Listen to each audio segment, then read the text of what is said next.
My name is Colleen Quigley-Carey, and welcome to another edition to Coffee Talk with the USA IDA. Today, I have two great friends with me. I have Jean Hagen-Duffy and Tara Kavanaugh-Ryan from the Hagen-Kavanaugh School of Long Island. Hello, ladies. Hello, Colleen. Hi, Colleen.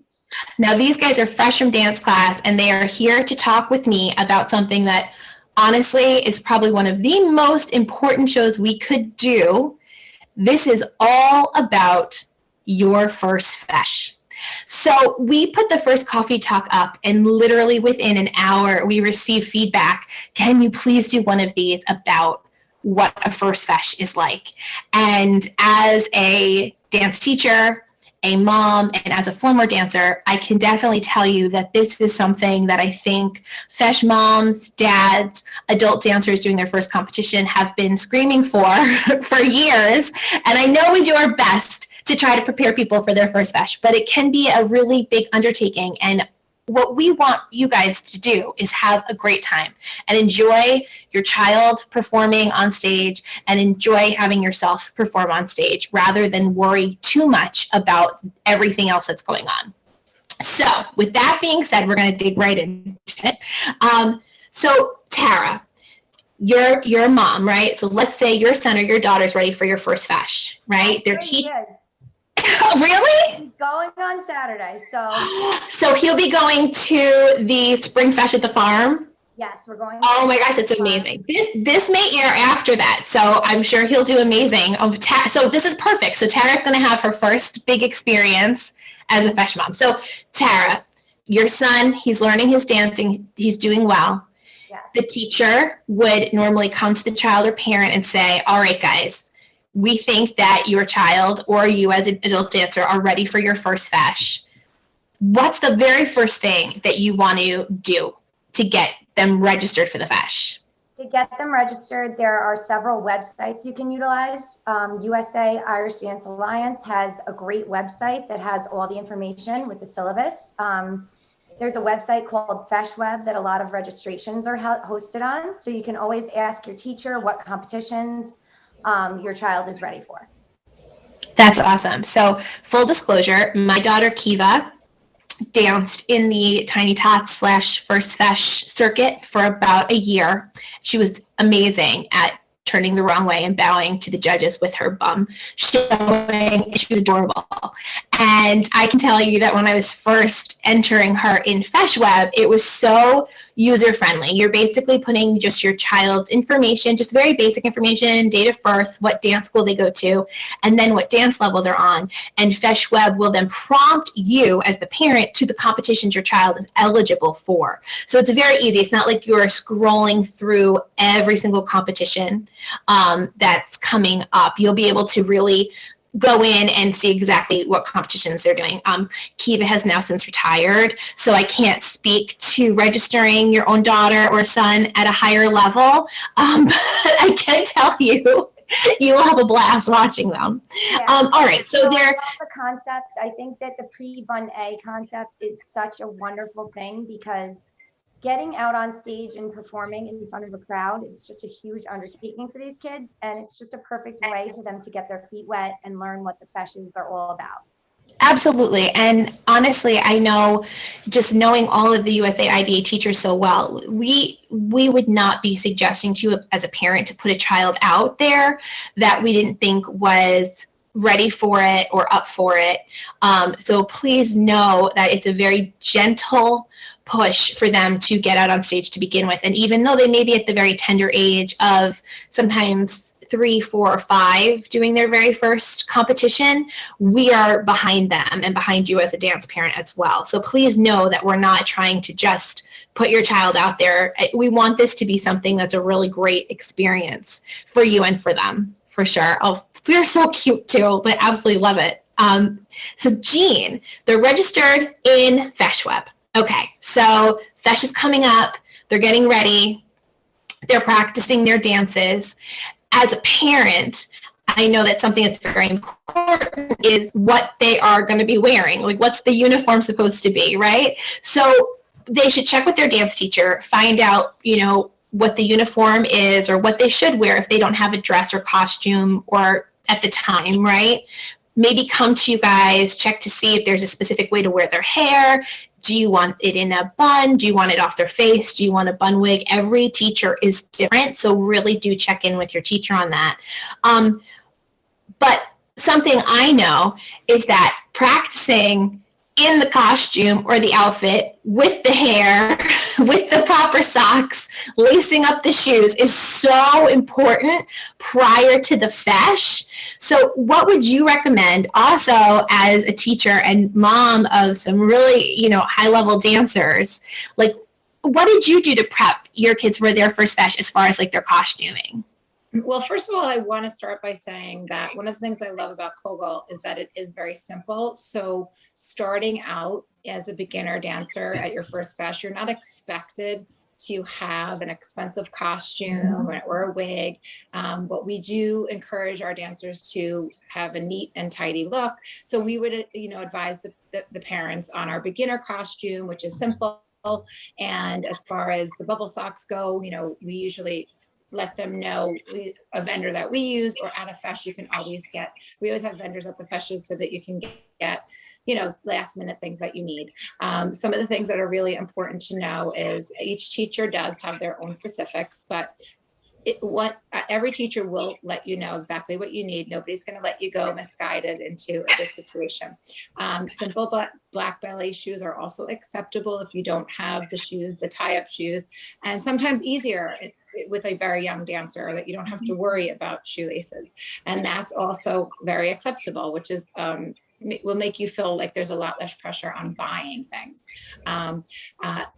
Each dancer wears a competitor number. So that's something important that each parent needs to know, that you need to have to make sure that you have your safety pins. Once you're entered in FeshWeb, they will generate a number for you, a competitor number, which you can print out from your own computer. If you forget your number, each fesh does have a backup plan for you, but we do encourage you to print it out before you go, because it's one less thing you have to worry about. But you would take a safety pin and pin it right to the very center of their costume. And that is how the judges will be judging them, by their number. So it's every kid gets a number, and then they get a mark next to their number. So as far as like advice, you just want to make sure that you listen to your teacher on exactly what you want them to wear, and then practice, put everything on them, have them do their steps for you. And if you don't need to know what their steps are, but just have them dance around and be comfortable in what that attire is, so that the day of the fesh, you're not putting them all together for the very first time and they tell you like something's uncomfortable. Because if that's the case, that's the only thing they're going to be able to focus on. So if there's a bobby pin that's in too tight, or their bloomers are squeezing a little bit too tight, they're not going to be able to concentrate on what they're supposed to be doing, and they're not going to be able to have as fun of a time. The pre-bun and the beginners, we foster like this positive experience, no matter what the outcome. If they get up there and they forget what they're doing, they're going to get support from all the teachers there and all of the audience. The older dancers help out, and if they want to dance again, they can dance again. So it's 100% a very comfortable, positive environment. But practicing before, I would say as a parent, will take a lot of the pressure off of you, because you'll know what is going on. And so the morning of, you'll know how long it took you to get them ready. So then you'll be prepared, you'll know what time you need to start getting your dancer ready, to give yourself less stress. Because I see all of the parents at first fesh on, those are the ones who seem to be the most nervous than the child. And so if you practice putting the costume on the child, you yourself will feel a lot better on fesh day. I think that is amazing advice. I really do think, again, as a parent, your job so much when you're backing up your child is literally to get them to where they need to be on time. And a lot of times you'll say, well, they're the dancer, they're the ones who are performing, they know what to do. But your role extends a lot to that, like especially when they're very little. You are the one actually getting them ready. So I think that that's excellent advice. Just wanted to go back and just mention that bloomers are the little covering, so like half a leotard that female dancers might wear underneath their skirts. we call them bloomers. They can be called kick pants. And just so you know, like there'll be a lot of vernacular that you'll hear, and you might say, I don't know what that is. And Jean talked about the bubble socks, which can also be called poodle socks. But honestly, any kind of white socks for a girl dancer are fine. Huge recommendation for me would be make sure in your dance bag that you have in a nice Ziploc bag a couple of pairs of white socks. They can be like the frilly white girl socks. Now, if you have a boy dancer, you need to load up on black socks. Just so you know, the boys generally would wear black socks with black trousers, and then whatever type of top is appropriate that would go with your school uniform. Sometimes the outfits do change, but I can't tell you how many white pairs of socks I have seen actually being Sharpied with black markers by a frantic dance mom whose son somehow brought only one black sock with them to a fashion. So. Yeah, and another thing to remember for the boy dancers is a belt, because as they're dancing around, their pants tend to be a little big on the waist, and then they're swishing around. So you want to pack a belt. If you have a spare one, you can just leave it in the dance bag. Like Colleen said, leave a couple extra black socks. A belt is very important for the guys. Such a good reminder. There was a Kaylee at a large competition a few years ago where one of the boys was without a belt, and there were some pants issues, and it felt really bad. It all worked out in the end, but yes, that's a really good point. And if you start these traditions now, your life will just be easier going forward with Irish dancing. Like, as you approach the Feis date, right, you're going to register for the Feis a couple of weeks out from the Feis. You'll get your number generated. You will get notification that your number's ready. You can go back into FeisWeb or whatever system they're utilizing to see that your number is ready to be printed out. Also, you'll be notified when the stage schedule is ready. And that's usually a couple of days before the Feis. Sometimes it's longer out, but honestly, like if you're doing your first Feis, just expect to like block out the majority of that morning for the competition. I know kids are very busy, parents are very busy, but it doesn't have to be a full day activity of being at a Feis, but depending how far away it is from your home, depending on what time they may dance, or, they may want to, depending again on COVID protocols, stick around a little bit longer and watch some of the older dancers. You want to make sure you really make a full morning of it. So you want to block out that entire morning. And you also want to look at your stage schedule, find your competition numbers. So like, let's say your dancer is doing the Bun Grad A Real, Bun Grad A Light Jig. And those are competitions 501 and 502. You'll find on the stage schedule, okay, this is the stage they're going to be on. They might be on stage 1 or stage 2. This is the time the competitions are starting. They're one of the first competitions of the day. The Feis is starting at 9. People are allowed in at 8 a.m. All right, I want to aim to get there for 8 a.m., so we have plenty of time to get ready. You generally, depending on COVID protocols, want to be at the competition earlier versus later. So like Jean was saying before, you want to make sure you're practiced with getting them all ready. You also want to make sure they have that time, because I will tell you, an hour at a Feis goes like that when you're getting your own child ready to compete. When you're there sometimes as a bystander, you might be like, this is taking a long time. But by the time they get their shoes on, by the time they find the stage, by the time maybe they've run through their dances, or they've run into a friend of theirs, or they see their teacher, you'd be shocked. You'll be ready to get them lined up, and you'll be like, oh my gosh, where did that time go? And just remember as the parent that your child is feeding off of your energy and what you're putting out there. So the calmer you are, the more confident you are, the better they are going to feel in going out there. If you're feeling rushed and you're getting nervous, we all know this, that's going to translate to your child.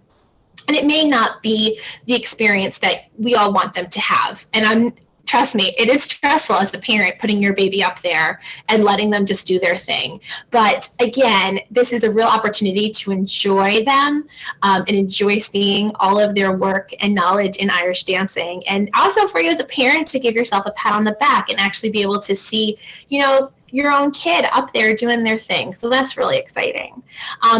One thing we talked about with the dance bags is You want to definitely, if you have a female dancer, you want to have a bag that just has bobby pins and hair ties and maybe a brush and some hairspray. Never going to hurt. Never going to hurt. You want to have a bag of safety pins because like we were saying is that competitor number goes right dab in the middle of whatever outfit they're wearing, and you want to pin that on, and you'd be surprised at how many break or stretch out or you just lose them. They just disappear. They just disappear. And as they continue forward, the extra socks, never hurts to have like an extra white like polo shirt in a bag in there. You just, kids, they'll find the chocolate. They will find it. They might be all wearing masks. They'll find the chocolate. They'll get on them. Also, you definitely want to, in the age of COVID, have some extra masks for everyone involved and your dancer. Also, some bottled water in your bag. Just throw them in, like, the Poland Spring type. Throw it in, leave it there. It's not going to go bad. It's water. It's fine.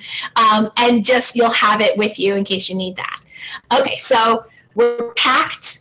We're ready to go. We got our stage schedule highlighted. We've got the dance number printed out. They've practiced and everything, okay? So we show up to the Feis, and we're there at the venue.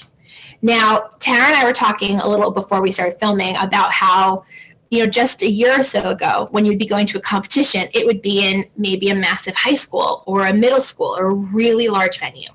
Obviously right now we're living in COVID times, which means that the venues that we are hiring for the competitions are smaller, generally, and have less people that are able to attend, which for a first Feis experience is actually a really helpful thing, is because it's in a smaller space. It's not going to be crammed with people, and you'll be able to go in and really find where you're going.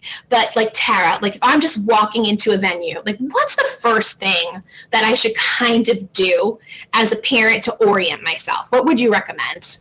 The first thing I would do is look for the dance stages, look for my child's competition number, look for a place to sit, a place to keep your things.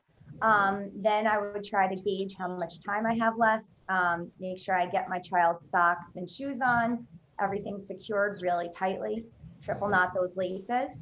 I would definitely try, if you ever see an open stage, try to give your child a chance to get out there and do a practice run if there's nobody on it, because that's a great chance for them to just get out there and kind of get warmed up, get loose. That's a great idea. So it is, I would definitely back that up, Tara and Jean. Like if your child does have an opportunity to practice through their dances before they get on stage, that's always great. One of my favorite things to see at a Feis is just like a little kid just there, just doing hop 1, 2, 3s, just like dancing in place, like so excited to be there. We're not talking, this does not have to be like river dance style practice training right off the bat. It can just be like, oh, let's run through your reel. And again, as a parent, you don't need to know these dances. You probably will. You're probably able to say your child's steps with them just because you've heard it so many times from the teacher or your child's heard it. You may know the light jig or the hop jig or the slip jig. You may know some hard jig. You never know what you actually know. But as a parent, just encourage them to do it. And you know what? There are going to be some kids who are like, no, I don't want to practice. And they're just taking it all in. And as a parent, you decide, how you feel about that. But please know sometimes your child will surprise you with their behavior at a Feis. Sometimes they might just walk in and are like very interested in looking around. They're not interested in actually practicing. They just want to go on the stage. And that's okay. It's their first time doing something like this. So again, I just want to make one more suggestion that I think a very important place to look for when you first get there is the bathroom. Because as the nerves kind of build, that's usually something that your child will tell you at the very last second when they have to line up. So if you have taken care of that well in advance, then you know that you're okay and you can send them up on that stage, because that is something that when the kids are lining up, as they get nervous. So just try to mark that bathroom when you get there after you find your stage. Maybe take them, suggest to them to get over there, because that would probably be a good idea. And also to like avoid the crowds at that last minute, and then you'll be nervous, they'll be nervous. So that's just a good thing to try to, make a pit stop. That is such a great idea. I cannot believe that is. If you don't get anything from this video, that might be one of the most important things, seriously, is that, you need to still make sure that you're taking care of, what you need to take care of. That's an excellent point, Jean. And, everyone, another thing too, is that everyone at a Feis is extremely understanding. Yes, the volunteers may be trying to keep the schedule going appropriately. The judge may be trying to keep the schedule going accordingly. Same with the musicians. Nobody's in a rush, but they want to stick to the schedule to make it a great day for everybody. But these are kids, and these are dancers that we're dealing with. We have a lot of compassion and understanding. If there is an issue, if you're running late to your stage, if you missed a dance, always, always, always speak to the stage monitor, who we're going to talk about in 1 second. The stage monitor is, a volunteer. Sometimes it's a teacher from the school that's hosting the competition. Sometimes it's a parent. Sometimes it's a senior dancer who is assisting to get the dancers lined up side stage and then bring them out onto the stage to perform in front of the judge. And that stage monitor will most likely have a nice big binder that will have all the competitions that are going to be on that stage, all the competitor numbers. They're going to be checking in dancers as they come to line up side stage to go on for their competition. And the stage monitor also is there to assist if there is any issue. If your child's shoes are on the wrong feet and you realize at the last second, they will do everything in their power to assist you. If there is some issue, if you realize they're on the wrong stage, again, just go right up to the stage monitor, that they will really try their best to help you out of any situation. It's kind of like, going to Disney World, where there are the cast members who are there to see that you have a great day, and not every single thing is under their control, but they will most likely do their absolute best to help you. So please don't ever feel that you are alone or you have no one to go to. If there is anything that pops up, the stage monitor is great. So that being said, you're oriented, you know where you are, you've put your stuff down, you're by your stage, you've checked out the bathrooms, your dancer is ready to go, and you're just kind of hanging around. And you hear the stage monitor or the musician on the stage, someone on the microphone say, okay, competition's 5:02, we're ready to line up. So what you're going to do, it's very similar to first day at nursery school or pre-K. You're going to bring your baby up to the side of the stage, and you are going to wait for the stage monitor to check their number that they're wearing, make sure they're in the right competition, and they're going to line them up. And then you as the parent are going to take a step back into the audience area, and you're going to watch them perform. So that can also be a little, like, oh, my baby, they're by themselves. They're going to be okay. If there is a child that does need their parent, of course, that will be, the stage monitor will help get that as well. If you're an adult dancer, it's the same thing. You're going to go line up, they're going to check your number, they're going to make sure you're at the right competition, and they're just going to you're just going to kind of hang out, lined up, side stage, ready to go on.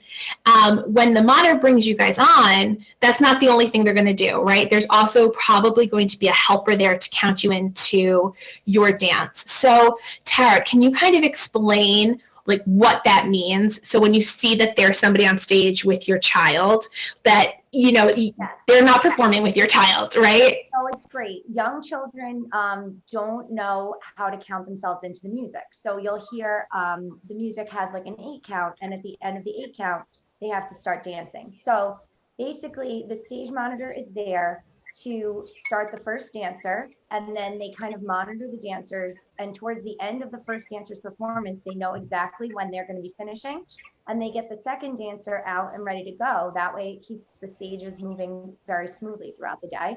And the stage monitor is always there to help your children.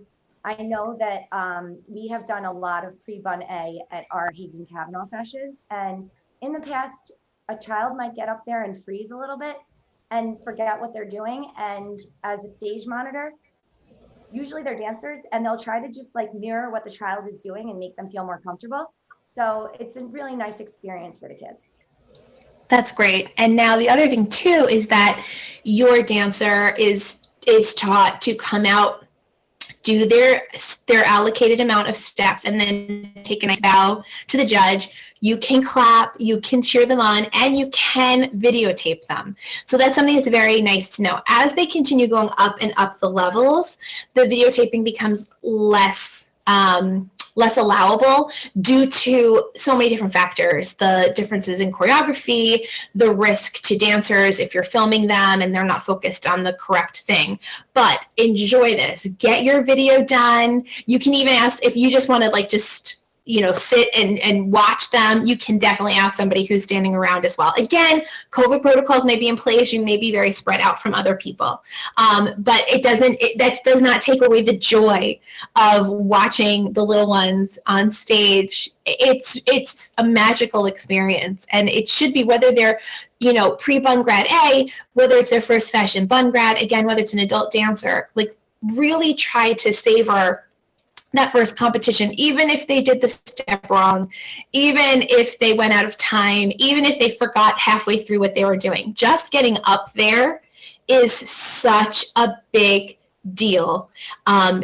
Putting yourself out literally to be judged at a young age, this is something that most adults have a hard time doing.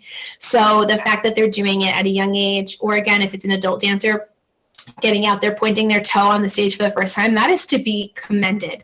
Yeah. So they're going to finish, they point their toe, hopefully remember to bow at the judge. If they don't, not the end of the world. Now, Jean, like, how do we find out how the competition went? Like, what's the next step of finding out the results? Okay, so in the pre-bun grad A, sometimes they do the results right there on the stage where the judge will award the dancers. And in the pre-bun grad A, we will award all of the dancers. They will get recognized for their efforts. Again, I want to reiterate what Colleen said. The courage that it takes to stand on that stage, it's such a character builder. And I've had people tell me, like, now that are adults, I just come back to that and say, like, the experience of standing in front of people, though it was daunting at times, now I'm standing in front of a court of law and, I'm presenting my case, and, they go back and say, like, it goes back to my Irish dancing. So, like, I just feel like, giving your kids this opportunity, and to know that it's going to be a fun opportunity, and to know that all of us will be behind them, and we will make sure that they all have a positive experience. So, like, if your child is a little bit nervous and doesn't feel comfortable, but there's a friend there that they know, many times we'll just say, why don't you dance with your friend, and then they will be super happy because they won't be by themselves dancing, and they'll be with somebody they feel familiar with it. So just make sure you just remember that. And now I'll go on to awards. I'm sorry. I was digressing. But that is really important. It's a really important reminder too, before the awards, because the awards are great. Yeah, the awards are great, but it's the experience really that is the most important, Exactly. So that, just the joy of them finishing, to me, is really what the award is. It's so rewarding for you as a parent to watch them, but for the kids personally, it's so rewarding to finish, even if they did barely anything, which when they're young is usually the case. Standing on the stage is really, all these eyes on them is really, such a huge feat. So the pre-bun grades will, for the most part, be awarded right there on the stage, unless you're directed otherwise by the stage manager or the Feis coordinator. But for the bun grad A, B, C, etc., you would be moving over to the awards area. So now, as the USA IDA, we have been awarding each kid individually. There's a podium. And you will hear, okay, we're now going to be announcing the awards for 501 and 502, and you'll make your way over to that area with your child. And then you're going to listen for the number that they're wearing on their that they wore when they were judged. So when they're announcing, they'll say, in third place, and they'll call the number. In second place, they'll call the number, and you're listening for your child's number. And if your child is called, they will then go up and receive their medal or their trophy or whatever the award is for that particular fashion. Each fashion is different. That's important to know also. And then, they'll announce every dance that they did. They'll announce that the same way. Sometimes at larger fashions pre-COVID, there would be some things that were posted on a poster board, and that's how you would look for your dancer's number.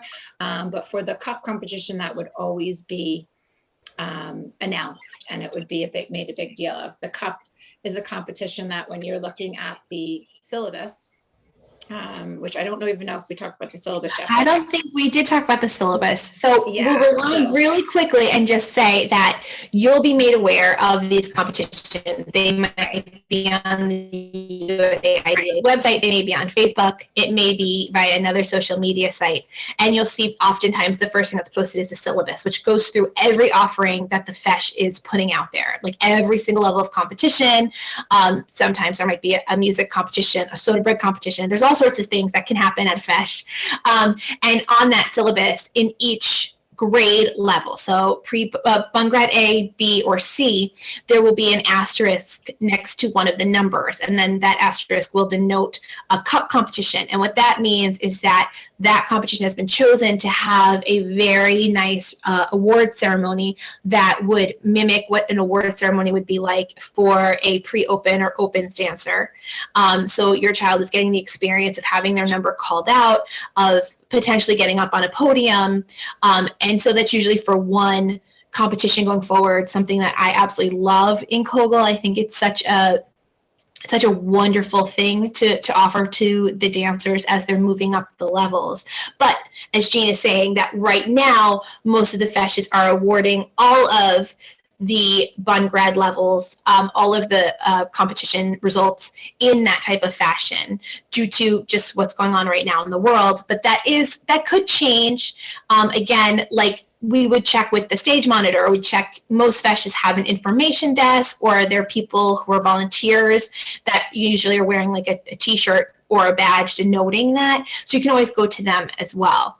But yeah, it is really magical to see that. And it's very, very nice, you know, if your child is fortunate enough to be called out as one of like the top 3. I mean, that's a really special moment. And so please, please, please have your cell phones, have your cameras, your video, have it ready because those are things you definitely want to remember forever, because it's very special. Yeah. Now, there's one more important thing for the parents to remember. You should always keep track of whenever your child is lucky enough to receive a first place that's going to count as advancement. Keep track of what level your dancer is in and which dance that's in, because they are performing many dances, and it's really good to know for them entering FESHNA going forward. That's very, very, very good recommendation, because again, your dance teacher will assist you on this. However, dance teachers are only human.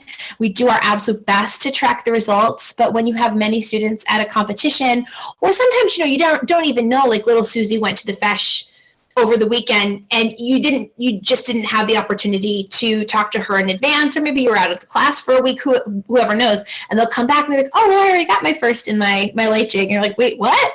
So it's nice if you have a running log of those results. And an easy way to do that is to actually get your children's results printed out. So we were talking a little bit earlier, sometimes at a FESH, they will have a hard copy of your dancer's results. And that just basically means it will show the competitor number, it will usually show the judge's name that judged them, and it will show the dance number, like competition 502, competitor 300, received a score of, say, like an 85 in the light jig, and that point then ranked them first place, or whatever the placement may be. But right now, a lot of times that information is being emailed for safety purposes. So we're not passing out lots of pieces of paper. So, you know, you want to check with the FESH to see how those actual results are going to be sent out to your child. It's very great. You can print it out, you can 3-hole punch it, you can put it in a binder, and then you just have those results. And that's actually really nice to like look back on in a few years as well. As they progress up the levels, you can look and see what their results were from their first FESH, which is like just a very nice thing, I think, to have. And another thing as well that we didn't really mention as much is that the social media and Irish dancing go hand in hand. That does not mean that you need to be on every single platform, but Facebook is utilized quite frequently for posting upcoming FESH information and the syllabuses or syllabi, Instagram as well, and Twitter is generally used on a FESH day to send out very quick updates about what competition's on what stage, how it's progressing, to try to give you a time outline throughout the day so everything works more streamlined. Again, you don't need to be on these platforms, but it doesn't hurt to take a look the night before a fesh. Usually they will announce what to follow on Twitter and any updates that might be on Facebook that might just make your day the next day a lot easier and a lot more streamlined. Is there anything else that we haven't covered for a first fesh?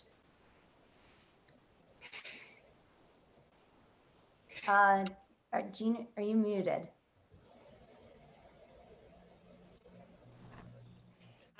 Just to know that there's usually vendors at the feshana so that you can get, you know, if you were to forget socks or you were to forget something, you could run over to those vendor tables usually. And then another thing that's a great thing to purchase is, it's about $1, is a plastic number card holder. So we were talking about safety pinning the numbers onto the boys and the girls costumes. But if you buy a number holder, it's a little plastic sleeve. You slide the number in and then they give you a ribbon and you tie the ribbon around the child's waist. And so going forward, you would just reuse that same thing. And I literally think it's about $1, but it's really well worth it because then you're not dealing with a pin. And, you know, sometimes pins can go awry. So if you get the number card holder, if you're going to your first fesh, just get through the dancing. And then afterwards you can take a look at the vendors, maybe look for a number card holder, but it's a really great thing to have. You stick it in the dance bag, you leave it there forever. And every fesh, you just swap out the number. And then usually, you know, in non-COVID times, there's food available, but I would always pack a cooler with my kids' favorite foods and plenty of drinks, as Colleen had said earlier. But it's always good to have a stash. Absolutely, absolutely. And I mean, listen, this isn't just me, so please, you know, take this with a grain of salt. But on a fesh day, you know, prior to your child dancing, you really do want to make sure that they're eating, you know, not like, don't load them with junk food. You know, like we said, you want to find the bathroom before the competition. You know, sometimes a nervous tummy might, you know, show itself later in the day. But after they're done, you know, at a normal fesh, you know, what I always say is like the healthy eating habit is just off the table for the day. You just don't know what they're going to find. And it's one of those days that, like, it's one thing that I just love about Irish dancing is that the kids who do Irish dancing, in my opinion, are not like regular kids. They've given up time and they've given their energy and attention to a really difficult dance form that's also a sport. So to me, these are really like elite level kids to start with. But something I love is that on a fesh day, even though they're competing, once they're done dancing, it is just such a celebration of being a kid. They're around so many peers. There's so many things at a competition that are usually geared towards younger kids. And not just like, you know, 5 and 6 year olds, but up to tweens and older, that it's really a celebration of being a kid. So anything that you see on the day that is making them relax, if they get that extra lollipop, or, you know, if you go over to the vendor table and there's a sparkly barrette and it's something they really love, or there's like a shirt that says my, you know, Irish dancer, or if the fesh has a specific vendor for t-shirts and they have their own really cool logo. I know that, you know, the Halloween fesh did. I know like a lot of it, like you guys had, like everyone's, you know, may have a cool t-shirt. Like, this is the time that it's worth a splurge, because it's like going on vacation. Your child remembers these things, and those little mementos, as small as they may seem to you, may have a really special memory to them. So just remember that as a parent. It may be a day where you just like, you're like, okay, you know what? Ice cream for lunch. It's okay today. Again, that's just me saying it, so take all of it with a grain of salt. But, you know, I just think it's really important because your child just did something amazing. And again, for adult dancers, you know, there is such a community of adult dancers here in USAIDA, in Kogel, and even in the open platform Feshana. And, you know, it is not easy to get up on stage at any age. And if you are doing your first fesh, we just really want you to know that we are all fully behind you, hands on your back, pushing you forward in your Irish dance journey as well. And that, you know, there's lots of communities for Irish dancers who are entering as adults. And we're really, really happy that you chose us to be part of your journey. So I think in closing, I think what we all just want to say is that your first fesh or your child's first fesh should be fun, as stress-free as possible, and a day that you are going to really be able to enjoy with your child amidst all the craziness in the world. And it really is something that we're so proud of, to see your child up there. And we hope that you enjoy seeing your dancer perform on the stage as much as we enjoy having them in class performing for us. So I just want to say thank you so much, Jean and Tara. You guys are amazing, and you know, your dancers are very lucky to have teachers who think about all of these things. And I know that all of the teachers in USA IDA hold the same ideals that you do. And so I just, again, want to say thank you, everybody. If you have questions about first feshes, in the comments for this video, go nuts. Please go for it. And put anything in, because we might have to do a part 2, because they're all things that pop up all the time. But just remember, have fun, do your best, and USA IDA Coffee Talk is here for you. Thank you guys so much.